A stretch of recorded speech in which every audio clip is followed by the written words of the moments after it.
Hi friends, ఈరోజు మేము ఇంట్లో పెద్దలకు చేసుకున్నామండి. అక్కడ మా అమ్మ, ఇద్దరు తమ్ముళ్ళు పూజలో కూర్చున్నారు. పక్కకు నా ఇద్దరు మరదళ్ళు, నా అల్లుడు, నా కోడలు కూడా ఉన్నారండి.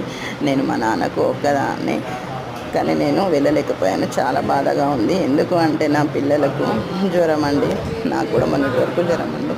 సో అందుకే వెళ్ళలేకపోయాను. కానీ నా ప్రాణం అంతా అక్కడే ఉందండి. మా సైడ్ ఎలా చేస్తామంటే, పంతుల్ని ఇంటికి పిలిపించుకొని ఒక కొత్త చాటలో కిలోకి ఎక్కువ బియ్యం తీసుకొని అందులోనే కాయగూరలు, పప్పు, చక్కెర, కొద్దిగా దక్షిణ ఇచ్చి మంత్రాలతోటి పెద్దల ఆశీర్వాదం తీసుకొని ఆ తర్వాత అవన్నీ పంతులకి ఇచ్చేస్తామండి. కాయగూరలు, బియ్యం అలా చేస్తే పెద్దల ఆశీర్వాదం మనకు ఉంటుందని ఒక నమ్మకము. ఆ తర్వాత వాళ్ళకి ఇష్టమైన పదార్థాలన్నీ చేసి 2 ఇస్తరాకుల్లో పెట్టి ఇంకో 3వ ఇస్తరాకు పెట్టేసి ఆ 2 ఇస్తరాకుల్లో ఉన్న పదార్థాలని ఇంటిలో ఎంతమంది ఉంటే ఇంట్లో అవన్నీ అందులో 3వ ఇస్తరాకుల్లో వేసేస్తామండి. అలా మనం పెద్దల ఆశీర్వాదం తీసుకుంటామండి.